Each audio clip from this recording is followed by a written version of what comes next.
11:09 on the Mark Arum Show, and in the last, 90 seconds, I went from the best athlete in the room to number two. Joining us live, former Atlanta United goalie Brad Guzan. Brad, good morning. How are you, my friend? Good morning. Doing well. Thank you for having me. You probably don't remember the first time you and I met. It was actually back at Costco a couple of years ago. What a great place. We were there with Clark Howard in this tour for Children's Healthcare of Atlanta, and my buddy Sanjay's like, that's Brad. And he's like, should I bother him? I'm like, You're Sanjay. He knows who you are. And Then he went up and took a picture with you. I love it. I do remember that. I do remember that. It was fast. Sorry to interrupt. On behalf of Sanjay, sorry to interrupt your Costco trip. All good. So good to have you. So let's talk about Children's Healthcare of Atlanta while you're here. You've done a lot of great work with our friends at CHOA over the years.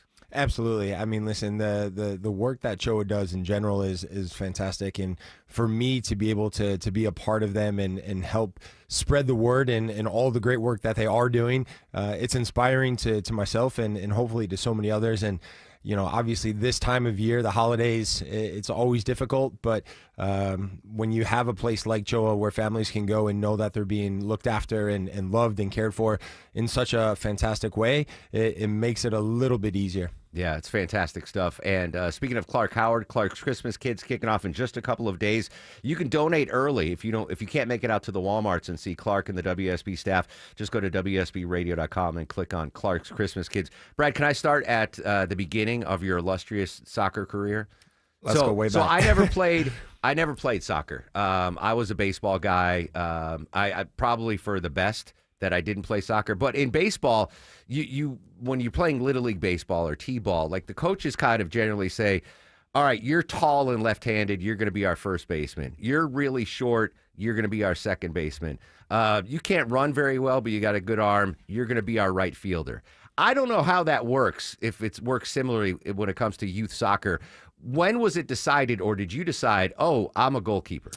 For me, that conversation happened a little bit later. Okay. Size was certainly on my side growing up as a kid, and because of that, I was utilized as an outfield player, midfielder, defender, all the things. But then at some point, I wasn't good enough. I wasn't good enough to play on the field at the next level, which was ultimately college. And at that moment is when I transitioned into playing goalkeeper, and haven't looked back since. Best decision you ever made, probably, right? Absolutely. I mean, it seemed to have worked out well for me. When you had to make that decision, were you discouraged? Like, come on, man, I still got it. I wasn't. I mean, listen, you always feel like you still have it. I still feel like I have it today. Yeah. And you of course, your ego takes a hit. But at the same time, I wanted to play at the next level, and I trusted the people around me that were giving me this information. And like I said, it seemed to work out. Again, I've never played soccer, but get on out there. Come on. I would have to be a goalie at this point. Like, I can't run. Like, I think that people have never played soccer or watched soccer.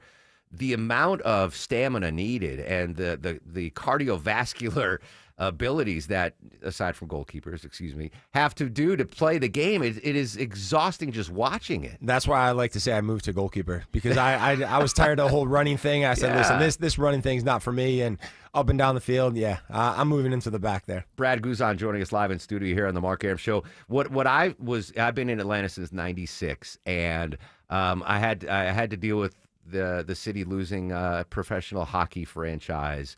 And I was dubious that Atlanta United would be successful here in Atlanta. And I was gladly, wildly wrong. Like, this is a soccer-crazed city now. And you saw it firsthand at the Benz with all the Atlanta United fans. It's been amazing. It's been amazing. And listen, I don't think anyone predicted the success and the popularity of the team, of the club within the city, within the country, really, and globally as well. It certainly has taken everyone by storm at the beginning, and as with any professional sports team, there's highs, there's lows.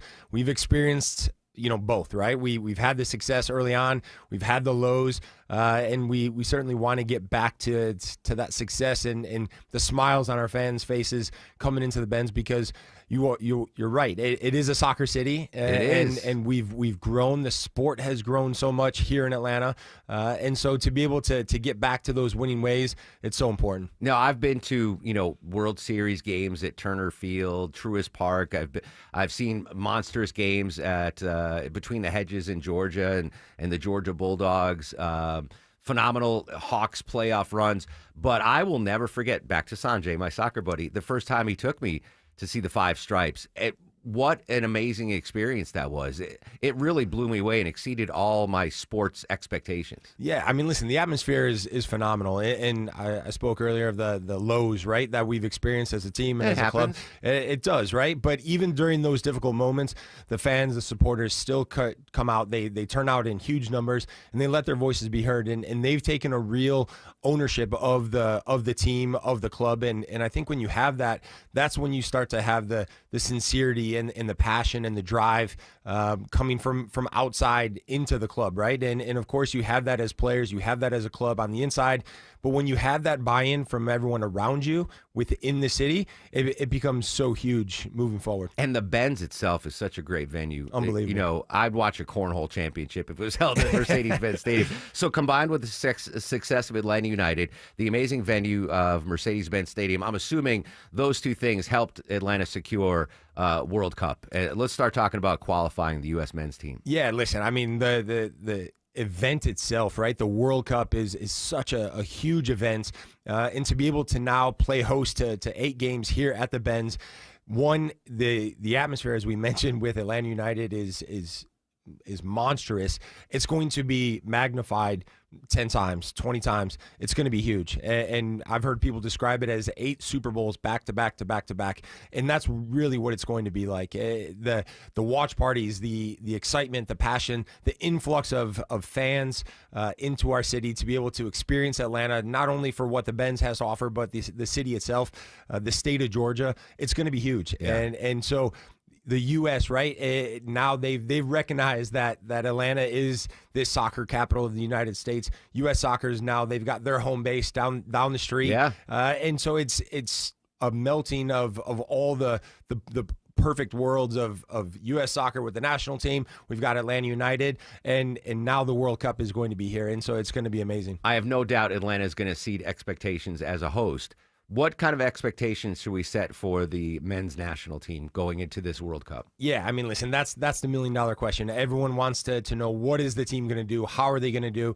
And listen, when the whistle blows for a World Cup, when you're a host country of a World Cup, everything goes out the window. You've got an entire nation behind you. They're going to feel their voices of the fans and the supporters and just everyone getting behind them, and that's going to give them that little bit extra to go out there and perform at the highest level. And listen, I want to believe that we're going to be winning and lifting the trophy, but certainly that is the ultimate goal. And who says we can't? So why not go out there and give everybody within this country a reason to believe? How many people have hit you up for tickets already for Listen, the World Cup? I'm on the waiting list through FIFA. Just We like all are. I know. We're all there, Yeah, right? And so don't text Brad looking for tickets. Correct. And if you've got some, listen, feel free. Drop me a line.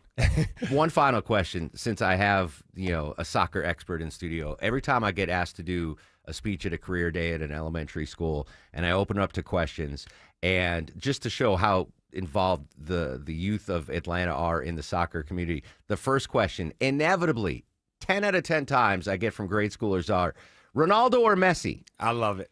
So, and that puts pressure on me because I know I don't know how to correctly answer that. Is there a correct answer? I don't know if there's a correct answer, and I'm going to be very political this morning, and I'm going to say, listen, I think they're each very well rounded in their own ways and how they make their teams better. Yeah. Listen, for someone that obviously has gone up against Messi numerous times with Atlanta United, has seen him up close and personal. I think what he does on the field is unbelievable, and so I would give the edge to Messi. That's better than my answer. I always go Pele. Yeah, I love it, and then you probably get a few eyebrows saying, like, "Wait, what's going on here?" Yeah, exactly. But no, that for me is probably the one that takes the cake. Brad, you are the official soccer ambassador of Atlanta. We love having you in studio. Hopefully we can pick your brain the closer we get to the World Cup and the amazing international experience is going to be here. Folks want to find you on social media. Where can we hit you up? Instagram, Guzan. Guzan. Guzan. Right. Easy. Did someone already steal Brad Guzan? I mean, I don't know. This is way back when. This is not social media is not my forte, So, but no, the last thing I'll leave you guys with is, come on out to the Benz in March. Check out the U.S. soccer games. We got 2 friendlies against Belgium and Portugal. Potentially get to see your boy Ronaldo. Oh, nice. And so, come on out. look at watch the team up close and personal, get a feel for what the World Cups can be like during the summer. And as Deborah's told me, always good to catch a friendly. I love that. That's how those exhibitions are. Friendlies are never friendlies. Yeah, they're. I mean, the games last month there was a full on brawl. Yeah, exactly. At midfield. It could be misleading, that absolutely. friendly, but it's a great experience. Brad, thanks so much for your time, my friend. Appreciate it. All right, when we come back, we're going to hit our top local stories.